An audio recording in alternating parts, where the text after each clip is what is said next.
ദൈവനാമത്തിന് മഹത്വം ഉണ്ടാകട്ടെ. പ്രിയ വായന സുഹൃത്ത്, താങ്കൾക്ക് യേശു കർത്താവിൻ്റെ നാമത്തിൽ സ്നേഹവന്ദനം. ഇന്ന് ഡിസംബർ 2, ഒന്നാമത്തെ വായനാ ഭാഗം ഇയ്യോബിൻ്റെ പുസ്തകം. 42 അധ്യായങ്ങളുള്ള ഇയ്യോബിൻ്റെ പുസ്തകം ഒരു കാവ്യ പുസ്തകമാണ്. ബൈബിളിലെ ഏറ്റവും പ്രാചീനമായ ഒരു പുസ്തകമായിട്ടാണ് ഈ പുസ്തകത്തെ കണക്കാക്കുന്നത്. ഇയ്യോബ് എന്ന ഒരു ദൈവഭക്തനായ മനുഷ്യൻ തൻ്റെ ജീവിതത്തിൽ സംഭവിക്കുന്ന കഷ്ടതകൾ, സമാനമായ മറ്റ് കഷ്ടതകൾ ഇല്ല എന്ന് തന്നെ പറയാം. അത്തരം കഷ്ടതകളിൽ എങ്ങനെയാണ് അദ്ദേഹത്തിൻ്റെ സമീപനം, അത് ദൈവത്തോടുള്ള സമീപനം എങ്ങനെയാണ് എന്നൊക്കെ വരച്ചു കാട്ടപ്പെടുന്ന ഒരു ദീർഘമായ ഒരു പുസ്തകമാണ് ഇയ്യോബിൻ്റെ പുസ്തകം. ഇതിൻ്റെ എഴുത്തുകാരനെ കുറിച്ച് കൃത്യമായ ഒരു വിവരമില്ല, കാലഘട്ടത്തെക്കുറിച്ചും വ്യക്തമായ ഒരു വിവരമില്ല. പല അഭിപ്രായങ്ങൾ പറയുന്നുണ്ട്. ഇത് നടന്ന സ്ഥലത്തെ സംബന്ധിച്ചും ഒരു വ്യക്തത ഇല്ല. എന്നാൽ ബൈബിൾ പണ്ഡിതന്മാർ പല അഭിപ്രായങ്ങൾ അതിനെ സംബന്ധിച്ച് പറയുന്നുമുണ്ട്. ഊസ് ദേശം എന്നാണ് ഇതിൻ്റെ തുടക്കത്തിൽ. ഊസ് ദേശത്ത് ഇയ്യോബ് എന്ന് പേരുള്ളൊരു പുരുഷനുണ്ടായിരുന്നു. ഈ ഊസ് ദേശം കൃത്യമായി എവിടെയാണെന്ന് കണ്ടുപിടിക്കാനും സാധിച്ചിട്ടില്ല. അത് ഇന്നടത്തായിരിക്കാം എന്നൊക്കെയുള്ള പല സാഹചര്യങ്ങളിൽ വെച്ചുള്ള അഭിപ്രായങ്ങൾ മാത്രമേ നിലവിലുള്ളൂ. അതെല്ലാ സാങ്കേതിക സംബന്ധിച്ച് തന്നെയാണ്. ഇയ്യോബ് എന്നൊരു വാക്കിൻ്റെ അർത്ഥം നോക്കിയാലും ഒരേ അർത്ഥം മാത്രമായിട്ട് അതിനെ ലഭിക്കില്ല. അത് വെറുക്കപ്പെട്ട എന്ന അർത്ഥത്തിൽ വെറുക്കപ്പെട്ടവനെന്നും, പീഡനം എന്ന അർത്ഥത്തിൽ പീഡിതനെന്നും, ഒരു മടങ്ങിവരവിൻ്റെ അടിസ്ഥാനത്തിൽ മടങ്ങി വന്നവൻ എന്ന അർത്ഥവും ഒക്കെ ഉള്ള പല അർത്ഥങ്ങളും ഇയ്യോബിൻ്റെ പേരിന് പറയപ്പെടുന്നുണ്ട്.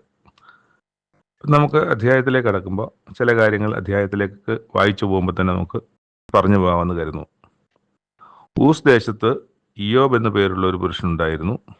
ആ പുരുഷനെ സംബന്ധിച്ച് ദൈവത്തിൻ്റെ വചനം തന്നെ പറയുന്നത് അവൻ നിഷ്കളങ്കനും നേരുള്ളവനും ദൈവഭക്തനും ദോഷം വിട്ടകലുന്നവനുമായിരുന്നു. ഈ ഊസ് ദേശത്ത് ഇയ്യോബ് എന്ന് പറയുമ്പോൾ അദ്ദേഹത്തിൻ്റെ പിതാവിൻ്റെ പേരോ മറ്റു കാര്യങ്ങളൊന്നും നമുക്ക് അറിവില്ല. എന്നാൽ ഇയ്യോബിനെ സംബന്ധിച്ച് ചില കാര്യങ്ങളൊക്കെ അവിടെ പറയുന്നത്, അദ്ദേഹത്തിന് 7 പുത്രന്മാരും 3 പുത്രിമാരും ഉൾപ്പെടെ 10 മക്കളുണ്ടായിരുന്നുവെന്നും, അദ്ദേഹത്തിൻ്റെ ആടിൻ്റെ സമ്പത്ത്, ഒട്ടകത്തിൻ്റെ സമ്പത്ത്, കാളയുടെ സമ്പത്ത്, കഴുതയുടെ സമ്പത്ത് ഒക്കെ അവിടെ നമ്മൾ വായിക്കുന്നുണ്ട്. അതുപോലെ വളരെ ദാസജനമുണ്ടായിരുന്നു. ഇതിൻ്റെ കണക്ക് പറയുന്നത് 7000 ആട്, 3000 ഒട്ടകം, 500 ഏർകാള, 500 പെൺകഴുത, ഇതൊക്കെയാണ് മൃഗസമ്പത്ത് പറയുന്നത്. അങ്ങനെ അവൻ സകല പൂർവ്വ ദിഗ്വാസികളിലും മഹാനായിരുന്നു. അപ്പം ഇത് അദ്ദേഹത്തിൻ്റെ കാലഘട്ടം പറയാൻ ഒരു കാരണമാണ്. വേറെ ഒന്നുമല്ല, സമ്പത്ത് മൃഗസമ്പത്താണ്. ഈ മൃഗസമ്പത്തിൻ്റെ ഇത് വെച്ചിട്ട് പണ്ഡിതന്മാർ പറയുന്നത് അത് അബ്രഹാമിൻ്റെ കാലം, ഇസ്ഹാക്കിൻ്റെ കാലം, യാക്കോബിൻ്റെ കാലം ഒക്കെ സമയത്ത് നമ്മൾ ബൈബിളിൽ പരിശോധിക്കുമ്പോൾ കാണുന്നത് അവരെല്ലാവരും അവരുടെ സമ്പത്ത് എന്ന് പറയുന്നത് മൃഗസമ്പത്തായിരുന്നു. അവരെല്ലാവരും ഈ ഇടയന്മാർ അങ്ങനെ ആ തരത്തിലായിരുന്നു. അപ്പോൾ സമ്പത്ത് എന്ന് പറയുന്നത് മൃഗങ്ങളുടെ എണ്ണമാണ് സമ്പത്ത് നിശ്ചയിച്ചിരുന്നത്. അതുകൊണ്ട് ആ കാലഘട്ടത്തിലായിരിക്കാം അവർ ജീവിച്ചിരുന്നതെന്ന് പറയുന്നുണ്ട്. ഈ അവന് സകല പൂർവ്വ ദിഗ്വാസികളിലും മഹാനായിരുന്നു എന്നും ഇയ്യോബിനെ കുറിച്ച് ദൈവത്തിൻ്റെ വചനം നമ്മളോട് പറയുന്നു. അവൻ്റെ പുത്രന്മാർ ഓരോരുത്തരും താൻ ദിവസത്തിൽ താൻ്റെ വീട്ടിൽ വിരുന്ന് കഴിക്കുകയും, ഓരോ പുത്രന്മാർ മാറി വിരുന്ന് കഴിച്ചിട്ട് ഇപ്പോൾ ബാക്കിയുള്ളവരെയും കൂട്ടും. സഹോദരിമാർ 3 പേരും ആളെ അയച്ച് വിളിപ്പിക്കും. അത് ഒരു പതിവായിരുന്നു. ഇവർ മാറി വിരുന്ന് കഴിക്കും. എല്ലാവരും ഒരുമിച്ച് കൂടും. 10 പേര് ഒരുമിച്ച് കൂടും. 10 പേര് ഒരുമിച്ച് കൂടി, അപ്പം പുരുഷന്മാർ മാത്രമല്ല, നിങ്ങളുടെ പെങ്ങന്മാർ 3 പേരെയും വിളിച്ച് വിരുന്നൊക്കെ കഴിയും. അപ്പോൾ വിരുന്ന് കഴിയുമ്പോൾ ഇയ്യോബിനൊരു ചിന്ത വരുന്നത്, ഇവർ ദൈവത്തെ ഹൃദയം കൊണ്ട് ത്യജിച്ച് എന്തെങ്കിലും പാപം ചെയ്തിട്ടുണ്ടെങ്കിലോ എന്ന് പറഞ്ഞ് അവരെ എല്ലാം ആളയച്ച് വീട്ടിൽ വരുത്തും. ഇയ്യോബ് താമസിക്കുന്നിടത്ത് വരുത്തി അതിരാവിലെ എഴുന്നേറ്റ് അവർ ഓരോരുത്തരുടെയും സംഖ്യയ്ക്കൊത്തവണ്ണം ഹോമയാഗങ്ങളെ കഴിക്കുകയും ചെയ്യും. ഇങ്ങനെ ഇയ്യോബ് എല്ലായ്പ്പോഴും ചെയ്തു. അപ്പം ഇവിടെയും നമുക്കൊരു സൂചന കിട്ടുന്നത് യാഗം കഴിക്കുന്നത് ഇയ്യോബ് തന്നെയാണ്. അപ്പോൾ അത് അബ്രഹാമിൻ്റെ കാലത്തും അന്ന് വേറെ പുരോഹിതന്മാരില്ല. അബ്രഹാമിൻ്റെ കാലത്തും യാഗം കഴിച്ചിരുന്നത് അബ്രഹാം തന്നെയായിരുന്നു. അതും അബ്രഹാമിൻ്റെ കാലഘട്ടത്തിൽ ആയിരിക്കാം. അത് ഏകദേശം അങ്ങനെ അല്ല, അതിൻ്റെ അങ്ങോട്ടും ഇങ്ങോട്ടും നീങ്ങുന്ന ഏതെങ്കിലും കാലഘട്ടത്തിലായിരിക്കാം ഇയ്യോബ് ജീവിച്ചിരുന്നതെന്ന് ഉള്ളതിന് മറ്റൊരു കാര്യം പറയുന്നത് ഇതാണ്. അത് കഴിഞ്ഞിട്ട് നമ്മൾ താഴോട്ട് വായിക്കുമ്പം, ഒരു ദിവസം ദൈവപുത്രന്മാർ യഹോവയുടെ സന്നിധിയിൽ നിൽക്കാൻ ചെന്നപ്പോൾ കൂട്ടത്തിൽ സാത്താനും ചെന്ന് നിന്നു. അപ്പോൾ ഇവിടെ സാത്താൻ എന്നൊരു വാക്ക് നമ്മൾ കാണുകയാണ്. സാത്താൻ എന്നും പിശാചെന്നും നമ്മൾ ബൈബിളിൽ പലയിടത്ത് കാണും.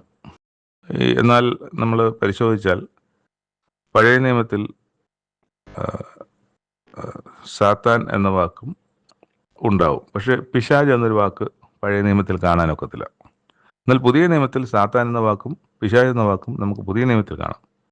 നിയമത്തിൽ ഒരിടത്ത് അന്വേഷിച്ചാലും ഈ 66 പുസ്തകങ്ങളിൽ 39 പുസ്തകങ്ങളിൽ എവിടെ നോക്കിയാലും, ഈ പഴയ നിയമത്തിൽ എവിടെ നോക്കിയാലും നമുക്ക് പിശാച് എന്നൊരു വാക്ക് കണ്ടെത്താനൊക്കത്തില്ല. അപ്പോൾ നമ്മൾ പറയുന്നത് സാത്താനാണ്. അപ്പോൾ സാത്താനെ സംബന്ധിച്ച് പറയുമ്പോൾ സാത്താൻ ഒരു അമാനുഷിക ശക്തിയുള്ള ഒരു വ്യക്തിയാണെങ്കിൽ ഈ സാത്താൻ്റെ സൃഷ്ടിയെ സംബന്ധിച്ച് പറയണം. ബാക്കി എല്ലാ സൃഷ്ടികളെയും സംബന്ധിച്ച് ബൈബിളിൽ വിവരമുള്ളപ്പോൾ സാത്താൻ എന്നൊരു സൃഷ്ടിയെക്കുറിച്ച് ബൈബിളിലില്ല, അല്ലെങ്കിൽ പിശാചിനെക്കുറിച്ച് ബൈബിളിലില്ല. അപ്പം അതൊരു അമാനുഷിക ശക്തിയുള്ള ഒരു വ്യക്തിയാണ് എങ്കിൽ അത് ദൈവം സൃഷ്ടിച്ചതല്ലാതെ ഒന്നും നമ്മുടെ അറിവിലില്ലല്ലോ. അപ്പം നമ്മുടെ അറിവിൽ അപ്പോൾ ഈ സാത്താനെയും ദൈവം സൃഷ്ടിച്ചതായിരിക്കണം. അപ്പം അത് ഊഹിക്കാനേ ഒക്കുള്ളൂ, അതിന് തെളിവില്ല. മാത്രവുമല്ല, അപ്പോൾ പറയുന്നത് വെട്ടേറ്റ ദൂതനെ സംബന്ധിച്ച് ആണ് പറയുന്നത്. ദൂതൻ പാപം ചെയ്ത ദൂതനാണെന്ന് ഒക്കെയുള്ള വാദം സഭകളുടെ ഇടയിലുണ്ട്. എന്നാൽ ദൂതന് പാപം ചെയ്യാൻ ഒക്കില്ല. ചന്ദ്രന്, സൂര്യന്, വെള്ളത്തിന്, ഇതിനൊന്നും പാപം ചെയ്യാൻ ഒക്കാത്തതുപോലെ ദൈവത്തിൻ്റെ ദൂതന്മാർക്കും ഗോഡ്ലി ഏഞ്ചൽസിനും പാപം ചെയ്യാൻ കഴിയില്ല എന്നുള്ള വാക്യം ബൈബിളിലുണ്ട്. ഇപ്പോൾ വെട്ടേറ്റ് നിലത്ത് വീണ എന്ന് പറയുന്നത് യെശയ്യാവ് 14 ആ വിവരമുള്ളത്. യെശയ്യാവ് 14 മുതൽ താഴോട്ട് ശ്രദ്ധിച്ച് വായിച്ചു വന്നാൽ അതൊരു പിശാചിനെക്കുറിച്ചല്ല, അല്ലെങ്കിൽ ഒരു സാത്താനെക്കുറിച്ചല്ല, അമാനുഷ്യ ശക്തിയുള്ള ഒരാളിനെക്കുറിച്ചല്ല, അല്ലെങ്കിൽ ദൂതനല്ല വെട്ടേറ്റ് വീണത്. മറിച്ച് നെബൂഖദ്നേസർ രാജാവ്, ബാബേൽ രാജാവാണ്. അത് നെബൂഖദ്നേസറാകാം, ആരാകാം. ബാബേൽ രാജാവാണ് അവിടെ വെട്ടേറ്റ് നിലത്ത് വീണത് എന്നുള്ളത് കൃത്യമായി അറിയാം. അതുകൊണ്ട് ഈ വിവരണം തരുന്ന ആൾ എന്ന നിലയിൽ എനിക്ക് ഇവിടെ പറയാനുള്ളത്, ഇവിടെ പറയുന്ന സാത്താൻ ഈ ഇയ്യോബിനോട് അസൂയ ഉണ്ടായിരുന്ന ഒരു മനുഷ്യൻ തന്നെയാണ്. അദ്ദേഹത്തിൻ്റെ അതേ വിശ്വാസത്തിലുള്ള ഒരാൾ തന്നെയാണ് എന്നാണ്. അത് യോജിക്കുന്നവരും യോജിക്കാത്തവരും കാണാം.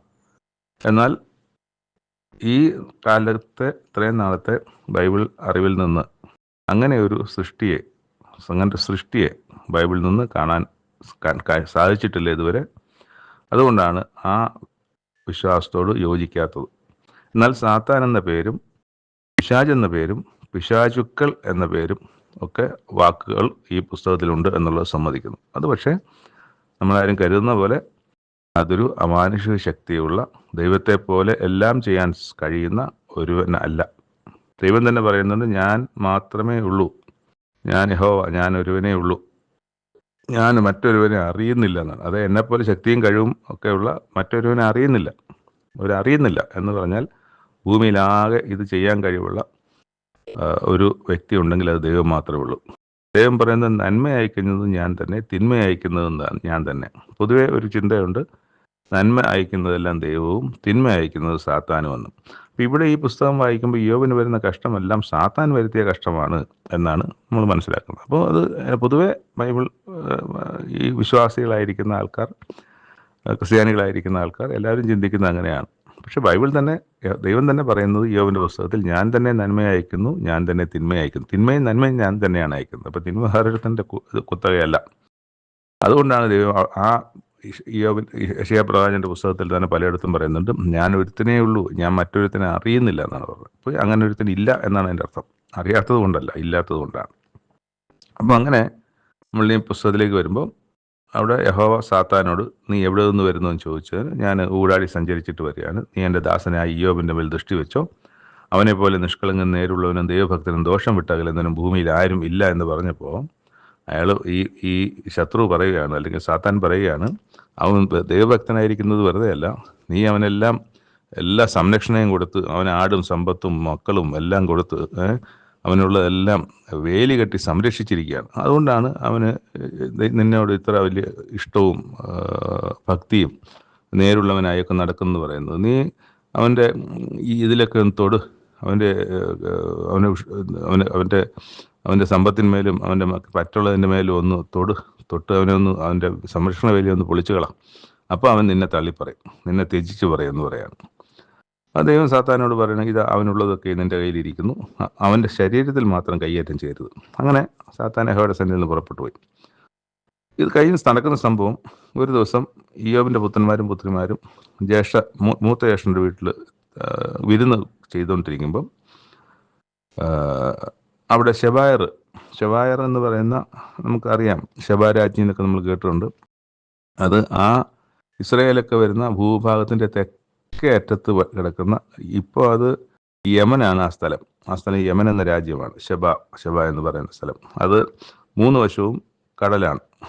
അതായത് ഈ ഭൂപ്രദേശത്തിൻ്റെ എൻഡായിട്ട് വരും, തെക്കേ അറ്റമായിട്ട് വരും. നമ്മുടെ ഈ കന്യാകുമാരി ഒക്കെ പറയുന്ന പോലെ തെക്കേ അറ്റത്തായിട്ട് 3 വശത്തും വെള്ളത്താൽ ചുറ്റപ്പെട്ട് കിടക്കുന്ന ഒരു പ്രദേശമാണ് അത് ശെബ.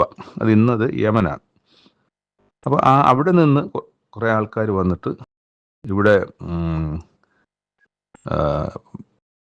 കാളകളെ പൂട്ടുകയും കഴുതകൾ അരികെ മേഞ്ഞുകൊണ്ടിരിക്കുകയായിരുന്നു. പെട്ടെന്ന് ശെബായർ വന്ന് അവരെ പിടിച്ചുകൊണ്ട് പോയി, വേലക്കാരെ വാളിൻ്റെ വായത്തിലാൽ വെട്ടിക്കൊന്നു. ഞാനൊരുത്തം മാത്രം നിന്നെ അറിയിപ്പാനായിട്ട് ഓടി വന്നതാണ് എന്ന് പറയാം ഇയ്യോബിനോട്. അപ്പോൾ തന്നെ വേറൊരുത്തം വന്നു. ദൈവത്തിൻ്റെ തീ ആകാശത്ത് നിന്ന് കത്തി ആടുകളും വേലക്കാരും അതിനിരയായിപ്പോയി, വിവരം അറിയിപ്പാൻ ഞാനൊരുത്തം മാത്രം വഴുതിപ്പോന്നു. അപ്പോൾ ഇവിടെ 2 സംഭവങ്ങൾ നടന്നു. ശെബായർ വന്ന് ഉപദ്രവിച്ചതും ദൈവത്തിൻ്റെ തീ ആകാശത്ത് നിന്ന് വന്നുണ്ടായ വലിയൊരു അപകടവും ഒരു ഇതും. അതുപോലെ തന്നെ മൂന്നാമത് വേറൊരുത്തൻ ഓടി വന്നു. അവൻ വന്ന് പറഞ്ഞു, കൽദയർ പെട്ടെന്ന് വന്നു, കൂട്ടമായിട്ട് വന്നു, അവർ ഒറ്റകളെ പിടിച്ചുകൊണ്ട് പോയി, വേലക്കാരെയൊക്കെ വാളുകൊണ്ട് വെട്ടി കൊന്നു. ഞാൻ ഒരുത്തനാണ് രക്ഷപ്പെട്ട് ഓടി വന്നതാണ് ഇത് അറിയിക്കാൻ വേണ്ടി എന്ന് പറയും. അപ്പോൾ ഇത് സംസാരിച്ചുകൊണ്ടിരിക്കുമ്പോൾ തന്നെ വേറൊരുത്തം വന്നു. നിന്റെ പുത്രന്മാരും പുത്രിമാരും എല്ലാവരും കൂടെ ജ്യേഷ്ഠൻ്റെ വീട്ടിൽ തിന്നുകയും കുടിച്ചുകൊണ്ടിരിക്കുകയായിരുന്നു. പെട്ടെന്ന് മരുഭൂമിയിൽ നിന്ന് കൊടുങ്കാറ്റ് വന്ന് വീടിൻ്റെ 4 മൂലയ്ക്ക് വടിച്ച് അത് യൗവനക്കാരുടെ മേൽ വീണു, ആ 10 പേരും മരിച്ചുപോയി എന്ന് വന്ന വിവരം പറയാണ്. അപ്പോൾ ഒരു ദിവസം തന്നെ ഇത്രയും വലിയ കഷ്ടതകൾ, ഇത്രയും വലിയ ദൈന്യതകൾ, ഇത്രയും വലിയ കലാമിറ്റീസ് അദ്ദേഹത്തിൻ്റെ മക്കൾക്ക് സംഭവിക്കുന്നതാണ്. അപ്പം ആ 10 മക്കളും ഒരു ദിവസം തന്നെ മരിച്ചു പോകുന്നു. ആടുകൾ മാടുകൾ അവർക്കുള്ള എല്ലാ ഭൗതികമായ എല്ലാ സമ്പത്തും നശിച്ചു പോകുന്നു. ഇതെല്ലാം കേൾക്കുകയാണ് ഇയ്യോബ് അപ്പം തന്നെ എഴുന്നേറ്റ് വസ്ത്രം കീറി തലചരിച്ച് സാഷ്ടാംഗം ഇവിടെ നമസ്കരിച്ച് ദൈവത്തോട് പ്രാർത്ഥിക്കുകയാണ്, ദൈവത്തിൻ്റെ സന്നിധിയിലിരിക്കുകയാണ്.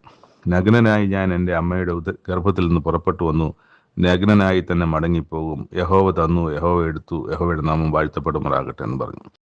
അവിടുത്തെ പ്രധാന വാക്യം എന്ന് പറഞ്ഞാൽ ഇതിലൊന്നിലും ഇയ്യോബ് പാപം ചെയ്യുകയോ ദൈവത്തിന് ഭോഷത്വം ആരോപിക്കുകയോ ചെയ്തില്ല എന്നുള്ളതാണ്. ഇതാണല്ലോ ഈ എതിരാളിയുടെ അല്ലെങ്കിൽ സാത്താൻ്റെ ദൈവത്തോടുള്ള വാദം, അല്ലെങ്കിൽ ദൈവത്തോട് പറയുന്ന ഒരു കാര്യം.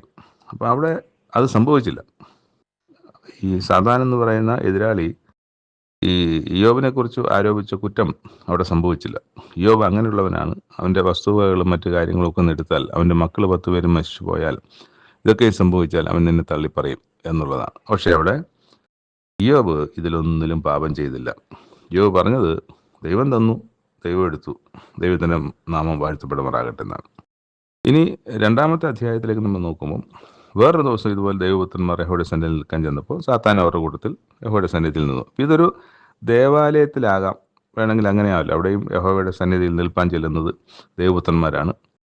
അവിടെ ഈ ദേവാലയത്തിനകത്ത് അല്ലെങ്കിൽ ആരാധന നടക്കുന്ന സമയത്ത് അതങ്ങനെയാണെന്ന് ഞാൻ ഉറപ്പായിട്ട് പറയുകയില്ല, അതിൻ്റെ ഒരു സാമ്യം പറയുന്നതേ ഉള്ളൂ. അതങ്ങനെ തന്നെയാണെന്ന് നിർബന്ധമൊന്നുമില്ല. അപ്പം അങ്ങനെ ഇയ്യോബിൻ്റെ ഒരു എതിരാളിയായ ഒരു മനുഷ്യനും ആ കൂട്ടത്തിൽ അതേ വിശ്വാസി തന്നെ ഒരാളായാലും എതിരാളിയായ ഒരാളും അവിടെ പോയി നിന്നു, ദൈവസന്നിധിയിൽ നിന്നു വന്നു. അപ്പോൾ ദൈവസന്നിധിയിൽ നിൽക്കുന്നത് ദൈവത്തിൻ്റെ ആരാധന നടക്കുന്ന സമയത്ത് നിൽക്കുന്ന മനുഷ്യരാണ്, ദൈവത്തിൻ്റെ ഭക്തന്മാരായ മനുഷ്യരാണ്. അവരിലൊരുവൻ എന്ന തരത്തിൽ നമുക്ക് വേണമെങ്കിൽ കാണാമെന്നേ ഉള്ളൂ, ഞാൻ അങ്ങനെയാണെന്ന് പറയുന്നില്ല. അവിടെ ചെന്നു. അപ്പോൾ ദൈവം സാത്താനോട്, നീ എവിടെ നിന്ന് വരുന്നു എന്ന് ചോദിച്ചാൽ, ഞാൻ ഭൂമിയിൽ ഊടാടി സഞ്ചരിച്ചിട്ട് വരുന്നു, നീ എൻ്റെ ദാസന്റെ മേൽ സൃഷ്ടി വെച്ച് അവനെപ്പോലെ നിഷ്കളങ്കനും നേരുള്ളവനും ദൈവഭക്തനും ദോഷം വിട്ടകലുന്നവനും ഭൂമിയിൽ ആരുമില്ലല്ലോ. അവൻ തൻ്റെ ഭക്തി മുറുകെ പിടിച്ചിരിക്കുന്നു. പക്ഷെ വെറുതെ നീ എന്നെ സമ്മതിപ്പിച്ചു അവനെ നശിപ്പിക്കേണ്ടതിന്. വെറുതെയാണ് ചെയ്തത്. നീ അത് വെറുതെ ആയി. അങ്ങനെ എത്രയൊന്നും ചെയ്യേണ്ടിയിരുന്നില്ല. അവൻ തള്ളി പറയുന്നില്ല, എനിക്കറിയാം അവൻ തള്ളി പറയുന്നില്ല. അപ്പോൾ അതെന്ന് പറയാണ് ഈ സാത്താനോട്. അപ്പം ഈ സാത്താൻ തിരിച്ച് മറുപടി പറയാണ്, ത്വക്കിന് പകരം ത്വക്ക്, മനുഷ്യൻ തനിക്കുള്ളതേയും തൻ്റെ ജീവന് പകരം കൊടുത്തു കളയും. നിന്റെ കൈ നീട്ടി അവൻ്റെ അസ്ഥിയും മാംസവും തൊടുക. അവൻ്റെ ശരീരത്തിലും തൊട്ട് ശരീരത്തിന് അസുഖമോ അതല്ലെങ്കിൽ ശരീരത്തിന് കേടുപാടുകളോ എന്തെങ്കിലും വരുത്തിയാൽ അവൻ നിന്നെ ഉറപ്പായിട്ടും തേച്ചു പറയും എന്നുള്ളതാണ് സാത്താൻ ദൈവത്തോട് പറയുന്ന മറുപടി. അത് കഴിഞ്ഞിട്ട് അതിൻ്റെ തുടർച്ച എന്ന നിലയ്ക്ക് സാത്താൻ അവിടെ നിന്ന് പുറപ്പെട്ടു പോയി. ഇയ്യോബിന് ഉള്ളംകാൽ മുതൽ നെറുകര വരെ വല്ലാത്ത പരുക്കളുണ്ടായി. ശരീരം മുഴുവൻ പരുക്കളായി. ഉള്ളംകാൽ മുതൽ നെറുക വരെ, നെറ്റി വരെ, ശരീരത്തെല്ലായിടത്തുമായി. ഒരു ഓട്ട് കഷ്ണം എടുത്ത് അത് ചുരുണ്ടി എന്നിട്ട് ചാരത്തിലിരുന്നു. അപ്പോൾ ആ ഒരു കഷ്ടതയിൽ ശരീരത്തിൽ ഈ ചൊറിച്ചിൽ വന്നിട്ട് ഓട്ട് കഷ്ണം എടുത്ത് ചുരണ്ടേണ്ട അവസ്ഥയിൽ നമുക്കൊക്കെ ഒരു ചൊറിച്ചിലെല്ലാം നമ്മൾ വിരൽ കൊണ്ടോ നഖം കൊണ്ടോ അല്ലെങ്കിൽ കൈ കൊണ്ടോ ഒന്നിങ്ങനെ തൂത്ത് ചൊറിയൊക്കെ ഉള്ള ഇത്രയും ചൊറിച്ചിലൊക്കെ നമുക്കറിയാമല്ലോ, നമ്മൾ അങ്ങനല്ലേ ചൊറിയുന്നത്. പക്ഷെ ഇവിടെ ഓട്ട് കഷ്ണം എടുത്ത് വെച്ച് ചൊറിയാൻ എവിടെ ചൊറിയും? ദേഹം മുഴുവനും പരുക്കളാണ്. ഒരിടം ചൊറിയുമ്പം വേറൊരിടം ചൊറിയണമെന്ന് തോന്നും. അവിടെ ചൊറിഞ്ഞിരിക്കാൻ നിർത്താതെ ചൊറിയുന്നൊരവസ്ഥയായിരിക്കണം അത്. അപ്പം അങ്ങനെ ഓട്ട് കഷ്ണം എടുത്ത് തന്നെത്താൻ ചുരണ്ടിക്കൊണ്ട് ചാരത്തിലിരുന്നു. ഇത് കണ്ടിട്ട് അവൻ്റെ ഭാര്യ പറയാൻ, ചിലപ്പോൾ ദിവസങ്ങളായി കാണും, ഒരു ദിവസം അല്ലല്ലോ, പല ദിവസങ്ങളായി കാണും ഇത് ചുരണ്ടിയിരിക്കുന്നു, അസുഖം മാറുന്നുമില്ല. അപ്പോൾ ഭാര്യ എന്നാ വന്ന് പറയാണ്, നീ ഇപ്പോഴും നിന്റെ ഭക്തി മുറുകെ പിടിച്ചുകൊണ്ടിരിക്കുകയാണോ? ദൈവത്തെ ചേച്ചിച്ച് പറഞ്ഞിട്ട് പോയി നീ മരിച്ചുകള, അതാണ് നിനക്ക് നല്ലത്. നീ ഇപ്പോഴും ഇത്രയൊക്കെ മക്കളെല്ലാം മരിച്ചു, ഇപ്പം നിന്റെ ശരീരം മുഴുവൻ പരുക്കളാൽ ബാധിക്കപ്പെട്ടിരിക്കുന്നു, നീ ദൈവമുണ്ട് എന്ന് പറഞ്ഞ് ഇല്ലാത്ത ദൈവത്തെ നീ ഭജിച്ചുകൊണ്ടിരിക്കുകയാണ്.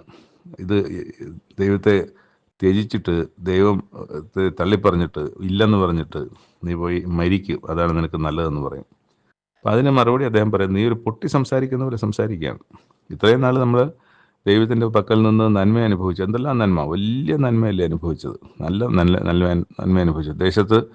ദേശത്ത് നമ്മൾ പൂർവ്വ ദീർഘവാസികളെക്കാളും മഹാനായിരുന്നു എന്നാണ് ഇദ്ദേഹത്തെ സംബന്ധിച്ച് ആദ്യത്തെ അധ്യായത്തിൻ്റെ ആദ്യം നമ്മൾ വായിക്കുന്നത്. അപ്പം അങ്ങനെയൊക്കെ മഹത്വകരമായ ജീവിതം ജീവിച്ച, നന്മകൾ മാത്രം അനുഭവിച്ചുകൊണ്ടിരുന്ന നമുക്ക് തിന്മയും ദൈവത്തിൻ്റെ കയ്യിൽ നിന്ന് കൈക്കൊള്ളുന്നതിന് എന്താ കുഴപ്പം? നന്മ മാത്രമേ കൈക്കൊള്ളൂ. നന്മ മാത്രം ദൈവം തന്നാൽ മാത്രമേ നമ്മൾ സ്വീകരിക്കുള്ളൂ. ദൈവം തിന്മ തന്നാൽ അത് സ്വീകരിക്കാൻ നമുക്ക് എന്താ ബുദ്ധിമുട്ട്? എന്നാണ് നാം ദൈവത്തിൻ്റെ കയ്യിൽ നിന്ന് നന്മ കൈക്കൊള്ളുന്നു, തിന്മയും കൈക്കൊള്ളരുതോ എന്ന് പറഞ്ഞിട്ട് യോബ് അവിടെയും ഈ സ്ത്രീയുടെ അല്ലെങ്കിൽ ഭാര്യയുടെ അഭിപ്രായ പ്രകാരം പാപമൊന്നും ചെയ്തില്ല എന്ന്, രണ്ടാമത്തെ അവസരത്തിലും പാപമൊന്നും ചെയ്തില്ല. ഈ സമയത്ത് അദ്ദേഹത്തിൻ്റെ സുഹൃത്തുക്കളായ ശൂഹിനായ ബിൽദാദ്, നേമാത്തിനായ സോഫർ, തേമാന്യനായ എലീഫസ് ഇത് ഒക്കെയും കേട്ടിട്ട് അദ്ദേഹത്തെ അന്വേഷിച്ച് വരികയാണ്. അപ്പം അന്വേഷിച്ച് വരുമ്പം ഈ 3 സ്നേഹിതന്മാരാണ്. ഈ അനർത്ഥമൊക്കെ അറിഞ്ഞിട്ട് വരികയാണ്. ഓരോരുത്തർ ആശ്വസിപ്പിക്കാനും പോകണമെന്ന് വിചാരിച്ചിട്ടാണ് വരുന്നത്. പക്ഷെ അവർ അകലെ വെച്ച് കണ്ടപ്പോൾ തന്നെ ഇയ്യോബിനെ തിരിച്ചറിയാൻ കഴിയാത്ത വിധം ശരീരം വല്ലാതെ മാറിയിരുന്നു. അവർ ഉറക്കെ കരഞ്ഞു. കൂട്ടുകാരനല്ലേ, തങ്ങളുടെ സ്വന്തം സുഹൃത്താണ്. ആ സുഹൃത്തിനെ കണ്ടിട്ട് അവർ ഉറക്കെ കരഞ്ഞ് നിലവിളിച്ച് വന്ന് വസ്ത്രം കീറി പൊടിവാരി മേലോട്ട് തലയിൽ വിതറി. അവർ ഒന്നും മിണ്ടാൻ പറ്റാതെ ഇരുന്നു. നമ്മൾ ഈ മരണ വീട്ടിലൊക്കെ നമ്മൾ ഇരിക്കുമല്ലോ, ചെന്ന് കാണുമ്പം ഒന്നും സംസാരിക്കാൻ ഒക്കത്തില്ല. ചില മരണമൊക്കെ അങ്ങനെയാണ്. പ്രായമായി മരിക്കുന്നിടത്തൊക്കെ പോയി എപ്പം മരിച്ചു എന്നൊക്കെ നമ്മൾ ചോദിക്കും. പക്ഷേ ചെറുപ്പത്തിലൊക്കെ ആരെങ്കിലും മരിച്ചു പോവുകയോ അല്ലെങ്കിൽ അപകടത്തിലൊക്കെ ആരെങ്കിലും മരിച്ചു പോവുകയോ അപ്രതീക്ഷിതമായൊരു മരണം സംഭവിക്കുകയോ ഒക്കെ ചെയ്യുന്ന വീട്ടിൽ ചെന്നാൽ നമ്മൾ അവിടെ നിശബ്ദമായിരിക്കും. നമുക്ക് എന്ത് പറഞ്ഞ് ആശ്വസിപ്പിക്കും എന്നൊക്കെ ഒരു വിഷയമുണ്ട്. ഇവിടെയും ഈ 3 പേരും എന്ത് പറഞ്ഞാണ് ഇയാളെ ആശ്വസിപ്പിക്കുക, എന്താണ് പറയേണ്ടത് എന്ന് വിചാരിച്ചിട്ട് 7 ദിവസമാണ് അവർ ഒരു വാക്കുപോലും ഉരിയാടാതെ അത് വെറുതെ ഈ യോബിൻ്റെ കൂടെ അവിടെ തറയിലിരിക്കുകയാണ്. യോബ് എവിടെ ഇരിക്കുന്നു? അവിടെ തന്നെ ഇരുന്ന് അങ്ങനെ ഇരിക്കുകയാണ് അവർ രാപകൽ. നിലത്തിരുന്നു തന്നെ വായിക്കും. നിലത്ത് തന്നെ ഇരുന്നത്. യോബ് ആണല്ലോ ഇരിക്കുന്നത്. അപ്പം അവിടെ നിലത്തിരുന്നു 7 ദിവസം ഒന്നും സംസാരിക്കാതെ. അത് ആണ് ഇന്നത്തെ 2 പുസ്തകങ്ങളുടെയും അവസാനമായിട്ട് നമ്മൾ വായിച്ച് നിർത്തുന്നത്. രണ്ടാമത്തെ വായനാഭാഗം യോനായുടെ പുസ്തകം 2-3 അധ്യായങ്ങളാണ്. നമ്മൾ ഇന്ന് അറിയുന്നത് യോന ദൈവത്തിൻ്റെ കൽപ്പനയെ ധിക്കരിച്ച് നിനവയിലേക്ക് പോകാതെ അതിൽ എതിർദിശയായ തർശീസിലേക്ക് പോകാൻ കപ്പൽ കയറി. അവിടെ വെച്ച് കപ്പൽ വലിയ ഛേദമുണ്ടായി, അല്ലെങ്കിൽ കപ്പൽ കൊടുങ്കാറ്റുണ്ടായി, കപ്പൽ നശിപ്പിക്കപ്പെടും എന്നുള്ള ഒരു സംശയത്തിൽ അവർ യോനയെ എടുത്ത് വെള്ളത്തിലിട്ടു, കടലിലിട്ടു, മെഡിറ്ററേനിയൻ കടലിലിട്ടു. അവിടെ വെച്ച് ഒരു മഹാമത്സ്യം യോനയെ വിഴുങ്ങി. അതാണ് നമ്മൾ കഴിഞ്ഞ ദിവസം വായിച്ചു നിർത്തിയത്. അപ്പോൾ ഈ യോന മത്സ്യത്തിൻ്റെ വയറ്റിൽ കിടന്ന് ദൈവമായ യഹോവയോട് പ്രാർത്ഥിച്ച് പറയാണ്, ഞാൻ എൻ്റെ കഷ്ടത നിമിത്തം യഹോവയോട് നിലവിളിച്ചു എന്നാണ്. ദൈവം എനിക്ക് ഉത്തരവ് മല്ലി. ഞാൻ പാതാളത്തിൻ്റെ വയറ്റിൽ അയ്യം വിളിച്ചു. പാതാളത്തിൻ്റെ വയറ്റിലാണല്ലോ, വെള്ളത്തിനകത്ത് കിടക്കുമ്പോൾ പാതാളത്തിനകത്ത് കിടക്കുന്ന പോലെയാണ്. വായുവില്ല, വായു കിട്ടാൻ സ്ഥലത്തല്ലല്ലോ. അങ്ങെൻ്റെ നിലവിളി കേട്ടു. അങ്ങനെ സമുദ്രമധ്യത്തിൽ ആഴിയിലിട്ട് കളഞ്ഞു. പ്രവാഹം എന്നെ ചുറ്റി. നിന്റെ ഓളങ്ങളും തിരകളുമെല്ലാം എൻ്റെ മീതെ കടന്നുപോയി.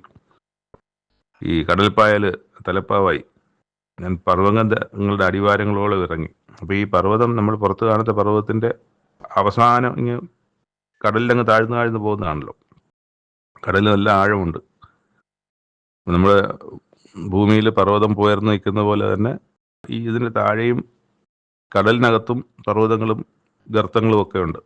അത് ഈ മീൻ എങ്ങോട്ടൊക്കെ പോകുന്നത്, മത്സ്യം എങ്ങോട്ടൊക്കെയാണ് പോകുന്നത്, അവിടെയൊക്കെ ഈ യോനായും പൊക്കൊണ്ടേയിരിക്കണം. അപ്പം അതിനെ സംബന്ധിച്ചൊക്കെയാണ് അദ്ദേഹം പറഞ്ഞത്, ഞാൻ എൻ്റെ പ്രാണൻ എൻ്റെ ഉള്ളിൽ ക്ഷീണിച്ചു പോയപ്പോൾ ഞാൻ യഹോവയെ ഓർത്ത് എൻ്റെ പ്രാർത്ഥന എൻ്റെ വിശുദ്ധ മന്ദിരത്തിൽ നിൻ്റെ അടുക്കലെത്തി. മിഥ്യാബിംബങ്ങളെ ഭജിക്കുന്നവർ തങ്ങളോട് ദയാലുവായവനെ ഉപേക്ഷിക്കുന്നു. ഞാനോ സ്തോത്രത്തോടെ അങ്ങേക്ക് യാഗം അർപ്പിക്കും. നേർന്നിരിക്കുന്നത് ഞാൻ കഴിക്കും.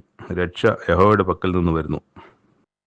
അപ്പം ഇതെല്ലാം പ്രാർത്ഥന കഴിയുമ്പോഴത്തേക്ക്, അതായത് മാനസാന്തരം ഉണ്ടായപ്പോഴത്തേക്ക്, തനിക്ക് വന്നുപോയ തെറ്റ്, താൻ ചെയ്ത തെറ്റ് തിരിച്ചറിഞ്ഞ് ദൈവത്തോട് ഏറ്റു പറയുമ്പോൾ ആ മത്സ്യം ദഹിക്കാതെ ഒരു 3 ദിവസം വയറ്റിൽ കിടന്നിട്ട് ഒരു കേടുപാടും സംഭവിക്കാതെ ദഹിക്കാതെ ആ യോനയെ കരയിൽ ഛർദ്ദിക്കണം. കരയിൽ ഛർദ്ദിക്കുന്നതെന്ന് പറയുന്നത് ഈ പുറപ്പെട്ടു പോയ ആ കരഭാഗത്താണ് ഛർദ്ദിക്കുന്നത്. വീണ്ടും യോപ്പയിൽ തന്നെ, കൃത്യമായി യോപ്പയല്ല, കുറച്ചുകൂടെ വടക്ക് ഭാഗത്തായിട്ടാണ് ഛർദ്ദിക്കുന്നത്. അപ്പോൾ എവിടെങ്കിലും കൊണ്ട് ഛർദ്ദിച്ചിട്ട് യോനയ്ക്ക് വീണ്ടും ഈ യോപ്പയിലേക്കോ യെരുശലേമിലേക്കോ അല്ലെങ്കിൽ നേരത്തെ വായിച്ച ആ സ്ഥലത്തേക്കൊക്കെ വരേണ്ടി വന്നു. കൃത്യമായി പുറപ്പെട്ട ദേശത്തേക്ക് തന്നെ കൊണ്ട് ഛർദ്ദിക്കുകയാണ്. അതും വലിയൊരു അത്ഭുതകരമായ കാര്യമാണ്. അത് കഴിഞ്ഞിട്ട് ഇപ്പോൾ യോന കരയിലെത്തി, തൻ്റെ ദേഹത്തുണ്ടായിരുന്ന അഴുക്കൊക്കെ മാറി കുളിച്ച് വൃത്തിയായി ഒക്കെ നിൽക്കുന്ന സമയമാണ്. അങ്ങനെ ദൈവത്തിൻ്റെ അരുളപ്പാട് രണ്ടാമതും യോനയ്ക്ക് ഉണ്ടായി. നീ പുറപ്പെട്ട് മഹാനഗരമായി നിനവയിൽ ചെന്ന് ഞാൻ നിന്നോട് അരുളി ചെയ്യുന്ന പ്രസംഗം അതിനോട് പ്രസംഗിക്കാം. അങ്ങനെ യോന നിനവയിലേക്ക് പുറപ്പെടുകയാണ്. ദൈവത്തിൻ്റെ കൽപ്പന പ്രകാരം നിനവയിൽ ചെന്നു.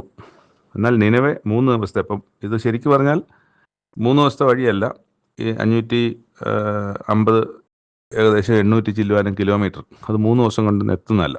ഏകദേശം 1 മാസമൊക്കെ നടന്നൊക്കെ പോയാൽ എടുക്കും. അപ്പോൾ ഈ അവിടെ ചെന്നിട്ട് ഉള്ളതാണ് പറയുന്നത് 3 ദിവസത്തെ വഴി ഉള്ളൊരു അതിമഹത്തായ നഗരമായിരുന്നു. യോന നഗരത്തിൽ കടന്ന് ആദ്യം 1 ദിവസത്തെ വഴി ചെന്നു. അപ്പോൾ 1 ദിവസത്തെ വഴി. അപ്പോൾ ഈ രാജ്യമാണ് വിശാലമായ രാജ്യം. രാജ്യത്തിൻ്റെ ഏകദേശം മധ്യഭാഗത്തോ എവിടെയെങ്കിലും ആയിരിക്കും നിനവ എന്ന സ്ഥലം. രാജ്യത്ത് കടക്കണം. അവിടുന്ന് നിനവയിലേക്ക് എത്താൻ 3 ദിവസം എടുക്കും. ആ നിനവയിൽ ചെന്നിട്ടും വീണ്ടും 1 ദിവസത്തെ വഴി പോയി എന്നിട്ടാണ് അവിടെ പോയി അവിടുത്തെ ആളുകളോട് പ്രസംഗിക്കുന്നത്, സംസാരിക്കുന്നത്. ഇനി 40 ദിവസം കഴിഞ്ഞിട്ട് നിനവെ പൂർണ്ണമായി നശിച്ചു പോകും എന്ന് പറയുന്നത്. അപ്പോൾ ഇത് അവിടെ വാക്യം പറയുന്നത് എന്താണ്? എന്നാൽ നിനവേക്കാർ ദൈവത്തിൽ വിശ്വസിച്ച് ഒരു ഉപവാസം പരസ്യം ചെയ്തു എന്നാണ്. അപ്പോൾ ഈ ഒരൊറ്റ വാക്കുകൊണ്ടായിരിക്കത്തില്ല, ഇത് നമ്മൾ രേഖപ്പെടുത്തിയിരിക്കുന്ന ഈ ഒറ്റ വാക്കായിരിക്കും. അപ്പോൾ ആളുകൾ എന്താണെന്ന് ചോദിച്ചിട്ടുണ്ടാകാം, സംശയം ചോദിച്ചിട്ടുണ്ടാകാം, എന്താണിതെന്ന്. അപ്പം യഹോവൻ ദൈവത്തെ സംബന്ധിച്ചും ദൈവം തനിക്ക് അരുളപ്പാട് തന്നതിനെ കുറിച്ചും ദൈവം എനിക്ക് വെളിപ്പെട്ടെന്നും എനിക്ക് പ്രത്യക്ഷനായെന്നോ വെളിപ്പെട്ടെന്നോ ഒക്കെ പറഞ്ഞ് അങ്ങനെ നിങ്ങളോട് വന്ന് പറയാൻ വേണ്ടി എന്നെ ഇത്രയും ദൂരത്തു നിന്ന് അയച്ചതാണ് 40 ദിവസം കഴിയുമ്പോൾ നിനവേ നിങ്ങളുടെ ഈ ദുഷ്പ്രവർത്തികൾ കൊണ്ട്, അതുകൊണ്ടാണല്ലോ ശിക്ഷ വരുന്നത്, നിങ്ങളുടെ ദുഷ്പ്രവർത്തികൾ കൊണ്ട്, നിങ്ങളുടെ ഈ തെറ്റായ ജീവിത രീതി കൊണ്ട് ദൈവത്തിന് കോപം വന്നിരിക്കുന്നു. ആ കോപം നിങ്ങൾക്കെതിരായിരിക്കുന്നു. ദൈവം നിങ്ങളെ നശിപ്പിക്കാൻ വേണ്ടി പറഞ്ഞിരിക്കുന്നു. അത് എന്നോട് പറഞ്ഞു, ഞാൻ നിങ്ങളോട് വന്ന് പറഞ്ഞു. ഇങ്ങനെയൊക്കെയുള്ള വിശദമായ പല കാര്യങ്ങളും സംശയ നിവാരണം എന്ന നിലയ്ക്ക് അവിടെ പറഞ്ഞിട്ടുണ്ടാകാം, ഈ ഒരൊറ്റ വാക്യം കൊണ്ട് മാത്രമല്ല. അപ്പം അങ്ങനെ അവർ വിശ്വസിച്ചപ്പോൾ അവരൊരു ഉപവാസം പരസ്യം ചെയ്തു. വലിയവരും ചെറിയവരും ഒരുപോലെ രട്ടെടുത്തു. ഈ വർത്തമാനം രാജാവിൻ്റെ അടുക്കലും എത്തി. രാജാവ് സിംഹാസനത്തിൽ നിന്ന് എഴുന്നേറ്റിട്ട് രാജവസ്ത്രം നീക്കി വെച്ചു. രാജവസ്ത്രം ഉപയോഗിച്ചില്ല, അല്ലെങ്കിൽ ഉടുത്തില്ല. അത് പറിച്ച് ചാക്കുശീല ഉടുത്തിട്ടാണ് ഇരിക്കുന്നത്. എന്നിട്ട് ദേശത്തെങ്ങും ഒരു പ്രസിദ്ധം ചെയ്തു, അറിയിപ്പ് കൊടുത്തു, മനുഷ്യനോ മൃഗമോ കന്നുകാലിയോ ആടോ ഒന്നും ഒരു വിധവും വസ്തുവും ആസ്വദിക്കരുത്. അപ്പം പൂർണ്ണമായ ഒരു ഉപവാസം. മനുഷ്യൻ മാത്രമല്ല, മൃഗങ്ങൾക്കും ആഹാരമൊന്നും കൊടുക്കണ്ട. മനുഷ്യനോ മൃഗമോ കന്നുകാലിയോ ആടോ ഒന്നും ഒരു വസ്തുവും ആസ്വദിക്കരുത്. മേയുകയും വെള്ളം കുടിക്കുകയും വരുത്. മനുഷ്യനും മൃഗവും രട്ടുപുതച്ച് ഉച്ചത്തിൽ ദൈവത്തോട് നിലവിളിച്ച് അപേക്ഷിക്കണം. മൃഗത്തിന് വിളിക്കാനൊക്കത്തില്ല, പക്ഷെ മൃഗത്തിനും ഈ ആഹാരം കൊടുക്കുകയോ ഒന്നും ചെയ്യരുത്. അവർക്കും രട്ടുപുതയ്ക്കുക. മനുഷ്യരായിരിക്കുന്നവരും നിലവിലുള്ളവരും രട്ടുപുതയ്ക്കുക. അതൊരു കൽപ്പന, രാജാവിൻ്റെ കൽപ്പന അവിടെ വരികയാണ്. ഓരോരുത്തരും താൻ്റെ ദുർമാർഗവും താൻ്റെ കൈക്കലുള്ള സാഹസവും വിട്ട് മനം തിരിയുകയും വേണം. തെറ്റുകളിൽ നിന്ന് തിരിയണം. എന്നിട്ട് ദൈവത്തോട് നിങ്ങൾ അപേക്ഷിക്കണം, അപേക്ഷിക്കണം. ഞാൻ നശിച്ചു പോകാതിരിക്കാൻ വേണ്ടി ദൈവത്തോട് യാചിക്കണം. അങ്ങനെ ചെയ്യുമ്പോൾ അവൻ്റെ ഉഗ്രകോപം, ദൈവത്തിൻ്റെ ഉഗ്രകോപം മാറുമായിരിക്കാം.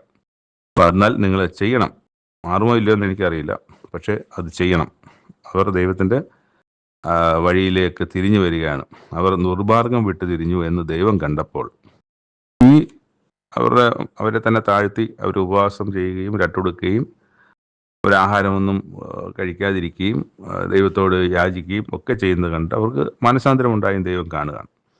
അത് കണ്ടിട്ട് അവർക്ക് ദൈവം വരുത്തുമെന്ന് പറഞ്ഞ അനർത്ഥം ത്തെക്കുറിച്ച് ദൈവം അനുതപിച്ചു എന്ന് പറഞ്ഞാൽ, ദൈവം അനുതപിക്കാൻ ദൈവം മനുഷ്യനല്ല, അത് പ്രത്യേകം ഓർക്കണം. അനുതപിച്ചു എന്നുള്ള വാക്ക് പലയിടത്തും ബൈബിളിലുണ്ട്. അതൊരിക്കലും എനിക്കൊരു തെറ്റ് പറ്റിപ്പോയി എന്ന തരത്തിലുള്ള അനുതാപമല്ല, മറിച്ച് നേരത്തെ ചിന്തിച്ചതിന് വിരുദ്ധമായി ദൈവം ആലോചിച്ചു അല്ലെങ്കിൽ തീരുമാനിച്ചു എന്നർത്ഥമാണ് അതിനകത്തുള്ളത്. അല്ലാതെ ദൈവം അനുതപിക്കാൻ ദൈവം മനുഷ്യനല്ല. അപ്പം എന്നിട്ട് യോന പോയി പറഞ്ഞ കാര്യം അവർക്ക് വരുത്തിയതുമില്ല. നിനവേ നശിച്ചില്ല, നിനവേ സംരക്ഷിക്കപ്പെട്ടു. നിനവയ്ക്ക് മേൽ വരാനിരിക്കുന്ന അനർത്ഥം ദൈവം വരുത്താതെ നിനവേ സംരക്ഷിച്ചു. ഇതാണ് നമ്മൾ ഇന്ന് ഈ 2-3 അധ്യായങ്ങൾ കൊണ്ട് നമ്മൾ വായിച്ചത്. ഇനി ഒരു അധ്യായം കൂടെയാണുള്ളത്. അവിടെ ഇത് സംഭവിക്കുമ്പോൾ യോനയ്ക്കുണ്ടാകുന്ന പ്രതികരണമാണ് നമ്മൾ ഇനി 4-ാമത്തെ അധ്യായത്തിലുള്ളത്. പക്ഷെ ഇവിടെ ഈ പറഞ്ഞ അനർത്ഥം ദൈവം അവർക്ക് വരുത്തിയില്ല. അതിന് കാരണം അവരുടെ മാനസാന്തരമായിരുന്നു എന്നുള്ളത് ആണ് നമ്മൾ ഇന്ന് വായിച്ച് അവസാനിപ്പിക്കുന്ന ഈ അധ്യായത്തിൽ ഉള്ളത്. 3-ാമത്തെ വായനാഭാഗം പൗലോസ് അപ്പോസ്തലൻ തുടർന്നും സംസാരിക്കുകയാണ് എബ്രായ വിശ്വാസികളോട്, അതല്ലെങ്കിൽ എബ്രായരോട്, അല്ലെങ്കിൽ യഹൂദ ക്രിസ്ത്യാനികളോട്. 8-9 അധ്യായങ്ങളാണ് നമുക്കിന്ന് നോക്കാനുള്ളത്. അതിൽ ഈ പറയുന്നതിൻ്റെ സാരം എന്തെന്നാൽ, ഇന്നലെ നമ്മൾ വായിച്ചല്ലോ, ബലഹീന മനുഷ്യരെ മഹാപുരോഹിതന്മാരാക്കുന്നു. ന്യായപ്രമാണത്തിന് പിമ്പുള്ള ആണ, അതായത് മുമ്പ് ദൈവം ന്യായപ്രമാണം സ്ഥാപിക്കുന്നതിന് മുമ്പേ പറഞ്ഞ ആണ,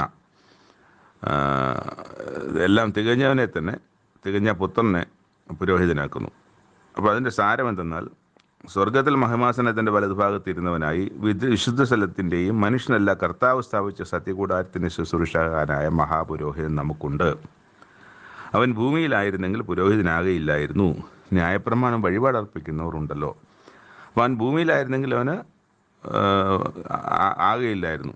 അപ്പോൾ ഇപ്പോൾ ഭൂമിയിലാണെങ്കിൽ ആരാണ് അക്കാലത്തെ അനുസരിച്ച്? ലേവ്യനാണ് പുരോഹിതൻ. ഒരിക്കലും ഒരു യഹൂദൻ പുരോഹിതനാകയില്ല. യേശുക്രിസ്തു ആണെങ്കിൽ വിശേഷതയേറിയ വാഗ്ദത്തങ്ങളിന്മേൽ സ്ഥാപിക്കപ്പെട്ട നിയമത്തിൻ്റെ മധ്യസ്ഥനാകയാൽ അതിൻ്റെ വിശേഷതയ്ക്കൊത്തവണ്ണം വിശേഷതയേറിയ ശുശ്രൂഷയും പ്രാപിച്ചിരിക്കുന്നു. അപ്പോൾ ഇവിടെ പറയുന്ന 1-ാമത്തെ നിയമം കുറവില്ലാത്തതായിരുന്നെങ്കിൽ 2-ാമത്തേതിന് ഇടം അന്വേഷിക്കില്ലായിരുന്നു. എന്നിട്ട് അപ്പോൾ 1-ാമത്തേത് എന്ന് പറയുന്നത് പഴയ ന്യായപ്രമാണ പുസ്തകത്തിന് കുറവുണ്ടായിരുന്നെങ്കിൽ പുതിയതിനെ കുറിച്ച് പൗലോസ് അപ്പോസ്തലൻ പറയുമ്പോൾ അതിന് ഒരു അടിസ്ഥാനം വേണമല്ലോ. പൗലോസ് അപ്പോസ്തലൻ പുതിയതെന്ന് പറഞ്ഞുകൊണ്ടിരിക്കുമ്പോൾ അന്ന് കേൾക്കുന്ന ജനം, നമുക്കല്ല, അന്ന് കേൾക്കുന്ന ജനത്തിന് അത് അംഗീകരിക്കാൻ വളരെ പാടുള്ള കാര്യമാണ്. കാരണം വെച്ചാൽ പുതിയതും പഴയതൊന്നുമില്ലല്ലോ, ഒരു ന്യായപ്രമാണമല്ലേ ഉള്ളൂ. അപ്പോൾ അവിടെ നിന്ന് സംസാരിക്കുമ്പോൾ ഇത് മനസ്സിലാക്കി കൊടുക്കുക എന്ന് പറഞ്ഞ് വളരെ ദുഷ്കരമായ ഒരു കാലഘട്ടത്തിലാണ് നമ്മൾ ഓർക്കണം. ഇന്നത്തെ പോലെയല്ല. ഇന്നും കാര്യങ്ങൾ പറഞ്ഞിട്ട് പലർക്കും പലതും മനസ്സിലാകുന്നില്ല. ശരി, അത് വേറൊരു കാര്യം, അത് മറ്റു കാര്യങ്ങളെ സംബന്ധിച്ചാണ്. എന്നാൽ ഇന്ന് അടിസ്ഥാനമായ വിശ്വാസമായ ന്യായപ്രമാണത്തെ സംബന്ധിച്ച് അക്കാലത്ത് ഈ ഒരു മാറ്റം പറഞ്ഞു ഫലിപ്പിക്കുക, മനസ്സിലാക്കി കൊടുക്കുക എന്നുള്ളത് വളരെ പ്രശ്നമുള്ള സങ്കീർണമായൊരു കാര്യമാണ്. എന്നാൽ യഹൂദന്മാരിൽ നിന്ന് വരാത്ത ജാതികളിൽ നിന്ന് വരുന്നവർക്ക് അതൊരു പ്രശ്നമല്ല. അതേസമയം ന്യായപ്രമാണ പുസ്തകത്തിൻ്റെ കീഴിലുള്ളവരും അതുപോലെ പരിച്ഛേദന ഏൽക്കുന്നവരുമായ ജനത്തിന് ഈ പറയുന്ന പുതിയതെന്ന് പറയുമ്പോൾ അതങ്ങോട്ടും ഉൾക്കൊള്ളാം. അതുകൊണ്ടാണ് ഇവിടെ എഴുതിയിരിക്കുന്നത്, ഞാൻ ഇസ്രായേൽ ഗ്രഹത്തോടും യഹൂദ ഗ്രഹത്തോടും പുതിയൊരു നിയമം ചെയ്യുന്ന കാലം വരും എന്ന കർത്താവിൻ്റെ അരുളപ്പാട്. അത് യിരെമ്യാ പ്രവചനം 31-ാം അധ്യായത്തിലാണ് നമ്മളത്. 31-ന്റെ 31 മുതൽ 34 വരെയാണ് ഈ പ്രവചനം. ആ പ്രവചനം ഇവിടെ കോട്ട് ചെയ്തിരിക്കുകയാണ്, യിരെമ്യാ പ്രവാചകന്റെ പ്രവചനം. ഞാൻ അവരുടെ പിതാക്കന്മാരെ കൈക്ക് പിടിച്ച് മിസ്രയീം ദേശത്ത് നിന്ന് കൊണ്ടുവന്ന നാളിൽ ഞാൻ അവരോട് ചെയ്ത നിയമം പോലെ അല്ല. ഏത്? ഞാൻ ഒരു പുതിയൊരു നിയമം ചെയ്യുന്ന കാലത്തിൽ ചെയ്യുന്ന നിയമം. അവരെൻ്റെ നിയമത്തിൽ നിന്നില്ല, അന്ന് അവരെൻ്റെ നിയമത്തിൽ നിന്നില്ല, ഞാൻ അവരെ ആദരിച്ചതുമില്ല. ഈ കാലം കഴിഞ്ഞ ശേഷം ഞാൻ ഇസ്രായേൽ ഗ്രഹത്തോട് ചെയ്യാനിരിക്കുന്ന നിയമം ഇങ്ങനെയാകുന്നു, ഞാൻ എൻ്റെ ന്യായപ്രമാണം അവരുടെ ഉള്ളിലാക്കി അവരുടെ ഹൃദയങ്ങളിൽ എഴുതും, ഞാൻ അവർക്ക് ദൈവമായും അവർ എനിക്ക് ജനമായിരിക്കും. ഇനി അവരിൽ ആരും തൻ്റെ കൂട്ടുകാരനെയും തൻ്റെ സഹോദരനെയും കർത്താവിനെ അറിയുക എന്ന് ഉപദേശിക്കുകയില്ല. ആബാലവൃത്തം എല്ലാം അറിയും. ഞാൻ അവരുടെ അകൃത്യങ്ങളെക്കുറിച്ച് കരുണയുള്ളവനാകും, അവരുടെ പാവങ്ങളെ ഇനി ഓർക്കുകയുമില്ല എന്ന് കർത്താവിൻ്റെ അരുളപ്പാട്. അപ്പം അവിടെ പൗലോസ് അപ്പോസ്തലൻ പറയാണ് പുതിയതെന്ന് പറയുന്നതിനാൽ, അപ്പം ഇത് വെച്ചിട്ടാണ് പുതിയതിൻ്റെ കാര്യം പറയുന്നത്. അപ്പോൾ ദൈവം ഓൾറെഡി പറഞ്ഞിരിക്കുന്ന ഒരു കാര്യത്തെ സംബന്ധിച്ചാണ്. പുതിയ നിയമമുണ്ട്, പുതിയ നിയമം ഉണ്ടാക്കാൻ പോവുകയാണ്, പുതിയ നിയമം ആക്കും, പുതിയ നിയമത്തിന് കീഴിലാക്കും. അന്ന് വരുന്ന ജനം ഇസ്രായേൽ ഗ്രഹത്തോടും യഹൂദ ഗ്രഹത്തോടും പുതിയൊരു നിയമം ചെയ്യുന്ന കാലം എന്ന് പറയുന്നുണ്ട്. അപ്പം അതിനെ അടിസ്ഥാനപ്പെടുത്തിയാണ് പൗലോസ് അപ്പോസ്തലന് ദൈവിക വെളിപ്പാടിനാൽ അരുളപ്പാടിനാൽ ഈ ഒരു കാര്യം അത്ര കൃത്യമായി, അല്ലെങ്കിൽ പൗലോസ് അപ്പോസ്തലന് കുറ്റക്കാരനായിത്തീരുന്ന ഒരു വിഷയമാണിത്. പൗലോസ് അപ്പോസ്തലനായാലും പത്രോസായാലും ഒക്കെ കുറ്റക്കാരനായിത്തീരുന്ന, ദൈവസന്നിധിയിൽ കുറ്റക്കാരായിത്തീരുന്ന ഒരു വിഷയത്തിന്മേലാണ് പരിച്ഛേദന പോലും അവർ വേണ്ട എന്ന് പറയുന്ന, പുതിയതായിട്ട് വരുന്ന ആൾക്കാർക്ക് പരിച്ഛേദന പോലും നിർബന്ധിക്കേണ്ട എന്ന് പറയാൻ തക്കവണ്ണം ന്യായപ്രമാണ പുസ്തകത്തിലെ അടിസ്ഥാന വിശ്വാസമായ 8-ാമത്തെ നാളിൽ ഒരു കുഞ്ഞ് ജനിച്ചാൽ 8-ാമത്തെ നാളിൽ പരിച്ഛേദന കഴിക്കണം. അത് ഇസ്രായേലിൻ്റെ അബ്രഹാമിൻ്റെ കാലം മുതലേ ഉള്ളതാണ്, ന്യായപ്രമാണത്തിലുള്ളതല്ല. ന്യായപ്രമാണത്തിന് മുമ്പേ ഉണ്ടായിരുന്നൊരു കാര്യമാണ്. ന്യായപ്രമാണത്തിൽ അതിനെ സംബന്ധിച്ച് വ്യവസ്ഥയുണ്ട്, അവർ ചെയ്തു പോകുന്നു നൂറ്റാണ്ടുകളായിട്ട്. ആ നിയമത്തെയാണ് ഇവിടെ ജാതികളിൽ നിന്ന് വന്നവരെ അസഹ്യപ്പെടുത്തരുതെന്ന് പറഞ്ഞ് മാറ്റിയത്. അപ്പോൾ പുതിയതെന്ന് പറയുന്നതിനാൽ ആദ്യത്തേതിനെ പഴകിയതാക്കിയിരിക്കുന്നു എന്നും അവിടെ പറഞ്ഞാണ് ആ അധ്യായം നിർത്തുന്നത്. എന്നാൽ ആദ്യ നിയമത്തിനും 9-ാം അധ്യായം, ആദ്യ നിയമത്തിനും ആരാധനയ്ക്കുമുള്ള ചട്ടങ്ങളും ലൗകികമായ വിശുദ്ധ മന്ദിരവും ഉണ്ടായിരുന്നു. ഒരു കൂടാരം ചമച്ചു, അതിൽ കാഴ്ചയപ്പം, നിലവിളക്ക്, വിശുദ്ധ സ്ഥലം, 2-ാം തിരശ്ശീല, ഇങ്ങനെ പല കാര്യങ്ങളും അതിവിശുദ്ധ കൂടാരം ഉണ്ടായിരുന്നു. അപ്പം അതിനകത്ത് മന്നയിട്ട് വെച്ച പാത്രം, അഹരോന്റെ തളുത്തും, നിയമത്തിൻ്റെ കൽപ്പലക, ഇതൊക്കെ അവിടെ ഉണ്ടായിരുന്നു. കൃപാസനത്തെ മൂടുന്ന തേജസ്സിൻ്റെ കെരൂബുകൾ, ഇതൊക്കെ അവിടെ ഉണ്ടായിരുന്നു. അപ്പം ഇവിടെ 2 വിശുദ്ധ കൂടാരങ്ങൾ, മുൻകൂടാരവും പിൻകൂടാരവും ഒക്കെ ഉണ്ടായിരുന്നു. അപ്പം മുൻകൂടാരത്തിലാണ് നിരന്തരം ശുശ്രൂഷ കഴിക്കുക. എന്നാൽ 2-ാം കൂടാരം, അതായത് അതിവിശുദ്ധ സ്ഥലത്ത് വർഷത്തിൽ ഒരിക്കൽ മാത്രമേ മഹാപുരോഹിതൻ പോവുള്ളൂ. അത് രക്തം കൊണ്ടേ പോവുള്ളൂ. എന്നിട്ട് അവൻ ആ രക്തമെന്ന് പറയുന്നത് അവൻ തൻ്റെയും ജനത്തിൻ്റെയും അബദ്ധങ്ങൾക്ക് വേണ്ടിയാണ് ആ യാഗം അർപ്പിച്ച് അവിടെ രക്തവും കൊണ്ട് അവിടെ ചെല്ലുന്നത്. അപ്പോൾ അവിടെ അങ്ങനെയാണ് പറഞ്ഞത്. എന്നാൽ ക്രിസ്തുവോ വരുവാനുള്ള നന്മകളുടെ മഹാപുരോഹിതനായി വന്നിട്ട് കൈപ്പണിയല്ലാത്തതായി, എന്ന് വെച്ചാൽ ഈ സൃഷ്ടിയിൽ ഉൾപ്പെടാത്തതായി, വലിപ്പവും തികവുമേറിയ ഒരു കൂടാരത്തിൽ കൂടി ആട്ടുകൊറ്റന്മാരുടെയും പശുക്കിടാക്കളുടെയും രക്തത്താലല്ല, സ്വന്തം രക്തത്താൽ തന്നെ ഒരിക്കലായിട്ട് വിശുദ്ധ മന്ദിരത്തിൽ പ്രവേശിച്ചു, എന്നേക്കുമുള്ള വീണ്ടെടുപ്പ് സാധിച്ചു. അപ്പം ഭൂമിയിലുണ്ടായിരുന്ന ലേവ്യ പുരോഹിതൻ, മഹാപുരോഹിതൻ വർഷത്തിലൊരിക്കൽ രക്തവുമായിട്ട്, പുരോഹിതൻ്റെ രക്തമല്ല, ആടിൻ്റെയോ കാളയുടെയോ രക്തമായിട്ട് അതിവിശുദ്ധ സ്ഥലത്ത് കടക്കുന്നത് പോലെ ഇന്ന് യേശുക്രിസ്തു അതിവിശുദ്ധ സ്ഥലത്ത് കടന്നു. അത് സ്വന്തം രക്തത്താൽ ആണ്, സ്വന്തം രക്തത്തോടു കൂടിയാണ് അവിടെ കടന്നത്. അപ്പോൾ എന്നിട്ട് അവിടെ പറയുന്നുണ്ട്, ഈ കാളകളും ആടുകളും ഒക്കെ മനുഷ്യരുടെ പാപങ്ങളെ ശുദ്ധീകരിച്ചു, അവരെല്ലാം ശുദ്ധീകരിച്ചിരുന്നു എങ്കിൽ യേശുക്രിസ്തുവിൻ്റെ രക്തം ഈ നിർജീവ പ്രവർത്തികളെ അല്ലെങ്കിൽ മനസാക്ഷിയെ, അവരുടെ നിർജീവ പ്രവർത്തികളെ പോക്കി എത്രയധികം കാളകൾക്കും ആടുകളുടെയും രക്തത്തിന് അത് ശുദ്ധീകരിക്കാൻ കഴിയുമെങ്കിൽ യേശുക്രിസ്തുവിൻ്റെ രക്തത്തിന് അതിനേക്കാളും എന്തുമാത്രം അധികം അത് ശുദ്ധീകരിക്കാൻ കഴിയും എന്നുള്ളത് നമ്മൾ ഓരോരുത്തരും മനസ്സിലാക്കണം. ഇതിപ്പോൾ എബ്രായർക്ക് എഴുതുന്നതാണ്, ഇന്ന് നമ്മളാണ് ഇത് വായിക്കുന്നത്. നമ്മളാണ് മനസ്സിലാക്കേണ്ടത് യേശുക്രിസ്തുവിൻ്റെ രക്തം ഏറ്റവും ബെസ്റ്റായിട്ട് അല്ലെങ്കിൽ സമ്പൂർണ്ണമായ ഒരു വിശുദ്ധീകരിക്കുന്ന രക്തമാണ് അതെന്നുള്ളത്, ആ യാഗം. പിന്നെ തുറന്ന് രക്തം ചൊരിഞ്ഞിട്ടല്ലാതെ വിമോചനമില്ല. ആ രക്തം യേശുക്രിസ്തുവാൽ ചൊരിയുകയും ചെയ്തിട്ടുണ്ട്. അതിൻ്റെ അവസാനത്തിലേക്ക് വരുമ്പോൾ, ഒരിക്കൽ മരിക്കുകയും പിന്നെ ന്യായവിധിയും മനുഷ്യർക്ക് നിയമിച്ചിരിക്കിയാൽ ക്രിസ്തുവും അങ്ങനെ തന്നെ അനേകരുടെ പാപങ്ങളെ ചുമപ്പാൻ ഒരിക്കൽ അർപ്പിക്കപ്പെട്ടു. അപ്പോൾ ഒരിക്കൽ മരിക്കുകയും ന്യായവിധിയും മനുഷ്യർക്ക് നിയമിച്ചിരിക്കുന്നു പറഞ്ഞിട്ട് അവിടെ പറയുകയാണ്, ക്രിസ്തുവും അങ്ങനെ തന്നെ അനേകരുടെ പാപങ്ങളെ ചുമപ്പാൻ ഒരിക്കൽ അർപ്പിക്കപ്പെട്ടു എന്നാണ്. അപ്പോൾ അർപ്പിക്കപ്പെട്ടിട്ട് തനിക്കായി കാത്തു നിൽക്കുന്നവരുടെ രക്ഷയ്ക്കായി അവൻ പാപം കൂടാതെ രണ്ടാമത് പ്രത്യക്ഷനാവും. അപ്പോൾ യേശുക്രിസ്തു വീണ്ടും വരും എന്ന് എബ്രായരോട് പറയുകയാണ്. ക്രിസ്തു വീണ്ടും വരും. നിങ്ങൾ ഈ വിശ്വസിക്കുന്ന ക്രിസ്തു മരിച്ചടക്കപ്പെട്ട് ഉയർത്തെഴുന്നേറ്റ് എന്ന് നിങ്ങൾ വിശ്വസിക്കുന്നുണ്ട്. ഇന്നും ദൈവത്തിൻ്റെ വലതുഭാഗത്ത് നമുക്ക് വേണ്ടി മധ്യസ്ഥ ചെയ്യുന്നു വിശ്വസിക്കുന്നുണ്ട്. എന്നാൽ നിങ്ങൾക്ക് മേൽ വരുന്ന പ്രലോഭനങ്ങളും നിങ്ങൾക്ക് മേൽ വരുന്ന പീഡനങ്ങളുമൊക്കെ നിങ്ങളെ ഭയപ്പെടുത്തി പിന്നിലേക്ക് നയിച്ച് പഴയ ജീവിതത്തിലേക്ക് പോകാൻ നിങ്ങളെ പ്രേരിപ്പിക്കുമ്പോൾ നിങ്ങൾ മനസ്സിലാക്കേണ്ടത്, നിങ്ങളുടെ നായകനായിരിക്കുന്ന യേശുക്രിസ്തു, നിങ്ങൾക്ക് ഈ രക്ഷ തന്ന യേശുക്രിസ്തു, നിങ്ങളെ വിശ്വാസത്തിലേക്ക് നടത്തിയ യേശുക്രിസ്തു, പുതിയ നിയമത്തിലേക്ക് നടത്തിയ യേശുക്രിസ്തു വീണ്ടും വരുമ്പം എന്താണ്? നിങ്ങൾ ഈ വിശ്വാസത്തിൽ കാണാൻ ഇടയാകണം, യേശുക്രിസ്തുവിന് കാണാൻ ഇടയാകണം. ആ തരത്തിൽ ഉള്ള ഉപദേശങ്ങളോടുകൂടിയാണ് എബ്രായ ലേഖനം അവസാനിക്കുന്നത്. 3 വേദഭാഗങ്ങൾ ഇവിടെ അവസാനിക്കുന്നു. ദൈവം നടത്തിയ വലിയ വഴികളെ ഓർത്ത് നമുക്ക് ദൈവത്തെ സ്തുതിക്കാം. നാളെ നമുക്ക് പുതിയ ഭാഗങ്ങളുമായിട്ട് വീണ്ടും കാണാം. അതുവരെയും ദൈവം നമ്മളെ എല്ലാവരെയും കാത്തു സൂക്ഷിക്കട്ടെ. നന്ദി.